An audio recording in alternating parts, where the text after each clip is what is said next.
자, 종말론적 거룩한 전쟁 신학으로 읽는 계시록 11장의 두쟁이 계시 8번째 시간입니다. 오늘은 11장 6절 말씀 속에서 지난 시간에 이어서 이 엘리야의 거룩한 전쟁에 대해서 한번 생각을 해보도록 하겠습니다. 계시록 11장 6절 말씀 다시 한번 읽어보죠. 그들이 권능을 가지고 하늘을 닫아 그 예언을 하는 날 동안 비가 오지 못하게 하고 또 권능을 가지고 물을 피로 변하게 하고 아무 때든지 원하는 대로 여러가지 재앙으로 땅을 치리로다. 엘리야를 통해 나타난 야훼의 거룩한 전쟁에 대해서 한번 공부를 해보도록 하겠습니다. 자, 엘리야는 북왕국 이스라엘 아왕부터 아하시아 왕 시대에 사역했던 선지자죠. 당시 이스라엘은 정치 경제적인 측면에서 풍요를 누리고 있었습니다. 아하왕은 이 이교도와의 결혼 동맹을 통해서 그 대신에 바알과 아세라 여신 숭배 종교를 받아들이게 되었죠. 이러한 때에 하나님은 선지자 이사를 통해 아왕에 대한 그 하나님의 심판과 징계를 선포하셨습니다. 그리고 영적 어둠에 갇힌 이스라엘 하여금 야훼 신앙을 다시 회복하도록 그렇게 하셨죠. 이런 이유 때문에 이 엘리야의 사역은 바알 종교와의 관계에 있어서는 투쟁적인 성격을 가질 수밖에 없었습니다. 그러니까 이 엘리야가 길라 출신의 디셉 사람으로서 이 아왕 앞에 나타나자마자 가뭄을 선포함으로써 첫 번째 예언 활동을 개시하게 됐다는 것은 중요한 의미를 가집니다. 이 길라 출신이라는 것은 요단 서편의 땅인 가나안과는 거리를 갖고 있는 이른바 이 가나안 종교, 바알 종교에 물이 들어 있지 않는 사람이라는 의미를 상대적으로 가지고 있다고 하는 거죠. 이와 관련해서 볼 때 이제 디셉 사람이라는 말도 단순한 지명을 의미하기보다는 이 가나안 본토인이 아닌 외부에서 들어와서 거주하는 사람이라는 의미를 가진다고 김미곤 교수는 강조를 하고 있죠. 이러한 해석은 이 엘리야라는 이름이 갖고 있는 이 전투적인 성격과 동시에 이 종교적인 배타성을 가진 그 측면에서 볼 때 설득력을 가지고 있습니다. 왜냐하면 엘리야라는 이름의 뜻이 뭐예요? 나의 하나님은 야훼라는 뜻을 가지고 있기 때문이죠. 그러니까 이 엘리야라는 이름의 그 이미지는 뭡니까? 이스라엘 백성들이 섬기는 너희의 하나님이 바알이라면 나 엘리야의 하나님은 야훼다라고 하는 이 전투적인 성격, 배타적인 성격을 선포하고 있다고 하는 거죠. 즉, 그 야훼 이외의 야훼 이외의 신은 다 우상이다. 그러므로 바알은 나의 하나님이 될 수 없다라고 하는 의미를 담고 있다고 하는 것입니다. 자, 엘리야 이야기는 두 가지 차원의 대결을 다루고 있죠. 인간적인 차원에서는 누구와 누구와의 대결이죠. 바로 엘리야와 아왕의 대결이죠. 그리고 이 신적인 차원에서는 야훼 하나님과 바알 신이 맞서 싸우는 이러한 그 투쟁이 중심축을 이루고 있습니다. 그리고 이 하늘에서 떨어지는 신적인 불은 야훼 하나님의 임재와 능력의 상징이면서 이 야훼의 거룩한 전쟁을 위한 강력한 심판의 도구로 사용되고 있다고 하는 것입니다. 자, 사도 요한이 요한계시록 11장 6절에서 저희가 권세를 가지고 하늘을 닫아 그 예언을 한 날 동안 비 오지 못하게 하고 라고 하는 이 엘리야와 관련된 구절을 인용하는 목적은 뭐예요? 두 정인을 통해 능력들이 나타남은 이러한 엘리야 시대의 영적 상황이 마지막 때의 두 정인의 시대에도 재현될 것임을 전제한 것이라고 할 수가 있겠습니다. 요한계시록 13장에서 우리가 보는 바와 같이 마지막 때의 적그리스도는 이 땅에 많은 사람들로 하여금 진리를 떠나 영원한 불못에 던져지도록 거짓 예언과 거짓 기적들을 통해서 묘할 것이기 때문이죠. 그러니까 두 정인은 이 엘리야와 같이 참된 진리만을 외치면서 이 하나님께서 주시는 마지막 때의 경고적 나팔을 불게 될 거라고 하는 것입니다. 그리고 이 타락한 세상은 종말의 때에 이 두 정인의 예언대로 이 땅에 일어난 수많은 재앙들과 이 말씀을 증거하는 기적들을 목격하게 될 거라고 하는 것이죠. 자, 이 종말론적 엘리야로서의 이 두 정의는 그러니까 이 말라기 3장과 4장과 깊은 관계가 있습니다. 말라기서 3장 1절부터 한번 읽어볼까요? 만군의 여호와가 이르노라 보라 내가 내 사자를 보내리니 그가 내 앞에서 길을 준비할 것이요 또 너희가 구하는 바 주가 갑자기 그의 성전에 임하시리니 곧 너희가 사모하는 바 언약의 사자가 임할 것이라. 그 다음에 말라기 4장 4절부터 6절까지 읽어보겠습니다. 너희는 내가 호렙에서 온 이스라엘을 위하여 내 종 모세에게 명령한 법 곧 율례와 법도를 기억하라. 보라 여호와의 크고 두려운 날이 이르기 전에 내가 선지자 엘리야를 너희에게 보내리니 그가 아버지의 마음을 자녀에게로 돌이키게 하고 자녀들의 마음을 그들의 아버지께로 돌이키게 하리라. 돌이키지 아니하면 들을 건데 내가 와서 저주로 그 땅을 칠까 하노라 하시니라.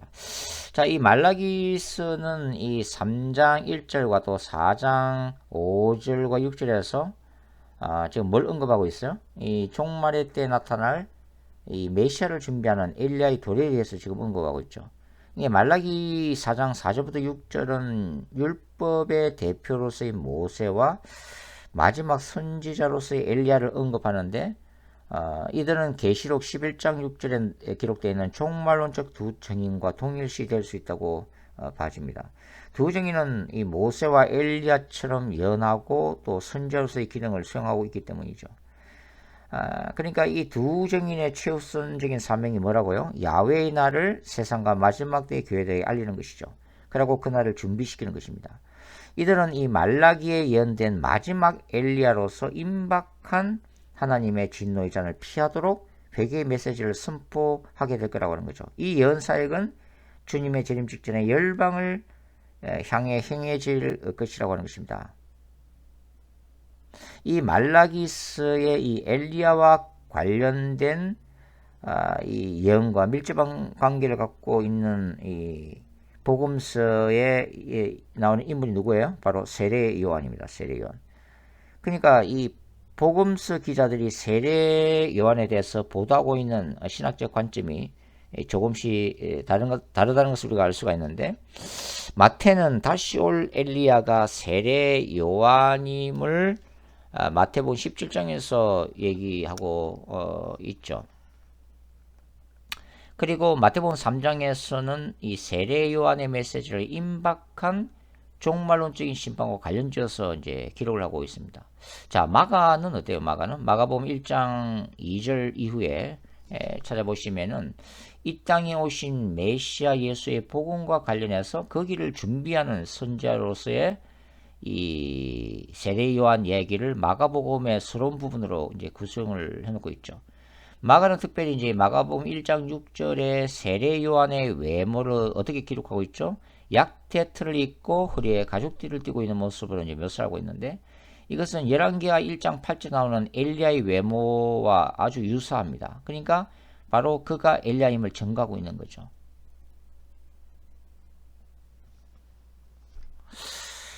요한복음 1장에 보면은 요한복음 1장 이제 19절 이하 쭉 찾아보시면은 이 제사장들과 레위인들이 세례요한에게 이제 질문을 하죠. 네가 그 선지자냐라고 이제 질문을 던지는데, 세례 요한은 자신이 그 엘리야가 아니라고 얘기하는 거죠. 이것은 이 질문을 던진 이 제사장들과 레위인들의 그 질문의 그 핵심이 뭡니까? 이 엘리야가, 승천한 엘리야가 육신적으로 다시 살아 이 땅에 돌아올 것이라고 하는 이 유대의 종말론 사상에 대한 거부 차원에서 그렇게 부정적으로 대답한 것입니다. 예수님이 마태복음 11장에서 뭐라고 그래요? 세례 요한이 엘리야임을 분명히 밝히고 있습니다. 그러니까 우리가 결론적으로 말라기 3장과 4장에 예언된 이 메시아의 길을 준비하는 자, 그리고 다시 올 엘리야에 대한 예언은 뭐예요? 1차적으로는 예수님의 초림을 준비했던 이 선지자 세례 요한에게 1차적으로 성취되었고 그 다음에 종말론적으로는 예수님의 재림을 준비하기 위해서 다시 올 두 증인에게서 반복적으로 성취될 거라고 하는 것입니다. 이것은 이제 말라기 4장 5절과 6절이 야훼의 크고 두려운 날에 대한 언급하고 있기 때문에 이런 해석이 가능한 거죠. 그러니까 이 구약에서 야훼의 날은 신약에서는 예수 그리스도의 재림의 날이기 때문입니다. 그러니까 야훼의 크고 두려운 날, 신약에서 이 그리스도의 재림 전에 다시 도래할 종말론적인 세례 요한이 누구라는 거예요? 바로 두 증인이라고 하는 것입니다.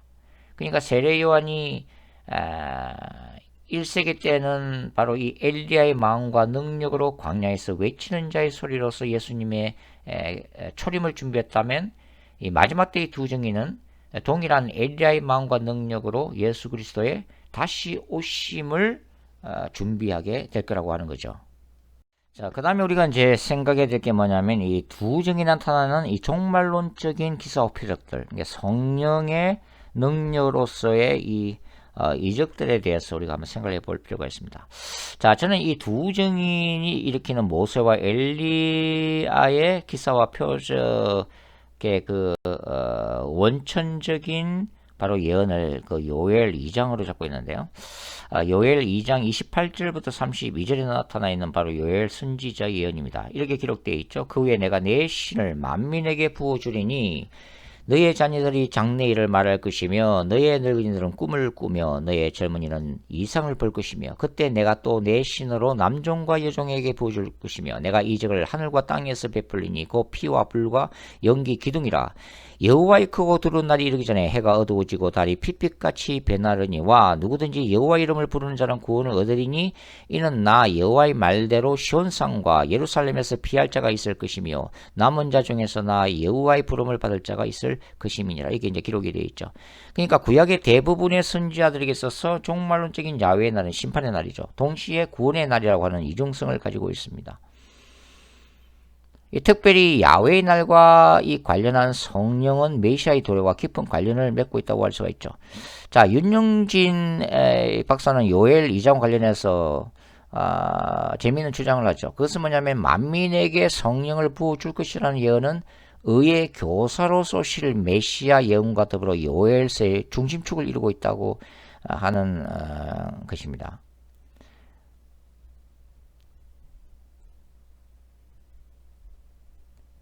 그러니까 이 메시아의 초림과 더불어서 성령의 부어주심은 바로 종말의 시대가 시작되었다고 하는 명백한 정보다 하는 것이죠.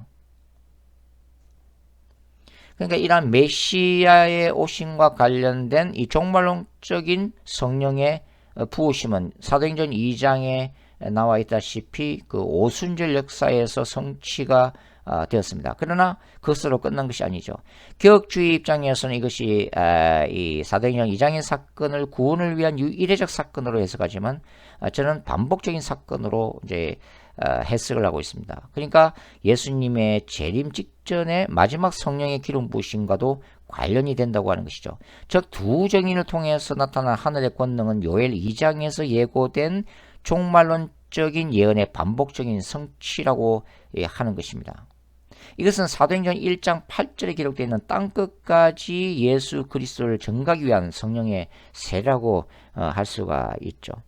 찰스 피니는 그의 개인적인 이 성령의 불을 체험한 것을 이제 간증을 하고 있는데요. 그의 사무실에서 성령의 이제 불을 받고 미국의 대각성 운동, 2차 대각성 운동을 일으키게 되죠. 그러니까 찰스 피니의 능력은 그에게 부어진 성령의 기름 부으심, 성령의 불의 세례의 결과로서 찰스 피니를 통해서 그가 복음을 전가할 때 더불어 나타났던 수많은 놀라운 강력한 성령의 역사로 이어지고 있다는 것을 우리가 볼 수가 있습니다. 요엘 이 2장에 나타나는 이 성령의 기름 부으심, 성령의 부어주심은 두 가지 측면에서 그 효력을 발생하죠. 즉 개인적인 차원에서 이적 28절과 우주적 차원에서의 이적 30절에 나타나 있습니다. 그러니까 개인적인 이적은 모든 육체, 그러니까 심지어 남종과 여종에게 임한 선지자 능력에서 나타나죠. 근데 이제 우주 차원의 이적 사건은 이제 하나님의 종말론적인 전쟁, 즉 하나님의 백성들을 구원하고 대적들을 마지막으로 심판하기 위해서 그 하나님 자신이 일으키시는 하늘과 땅에서 나타난 이적들, 즉 피와 불과 연기고 해가 어두워지고 달이 핏빛으로 변하는 우주적인 변혁 사건입니다.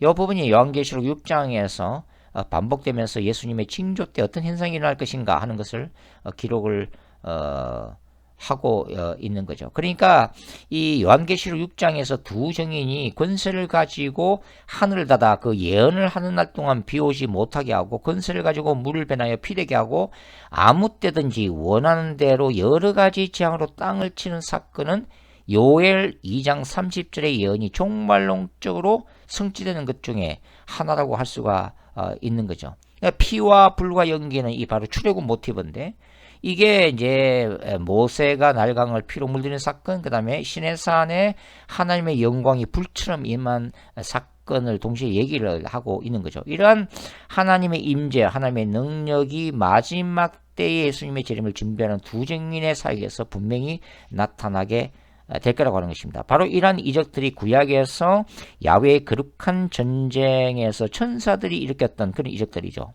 그러니까 이 두 증인은 바로 종말론적인 거룩한 전쟁의 대리자로서 마지막 때에 사역하는 선지자들이라고 하는 것입니다. 그러니까 이 두 증인을 통해서 성령의 나타남과 기사와 표적은 그들이 선포하는 예언과 말씀에 대한 하나님의 필요적인 증거죠. 그리고 주 예수님의 재림이 임박했다고 하는 하나님의 종말론적인 자기 계시라고 할 수가 있고, 그 다음에 이제 심판적 경고로서 이 야훼 하나님의 거룩한 전쟁 수행을 위해서 하나님이 세상에 드러내시는 성령께서 영혼 추수를 위해서 세상에 드러내시는 이적들이라고 할 수가 있는 거죠.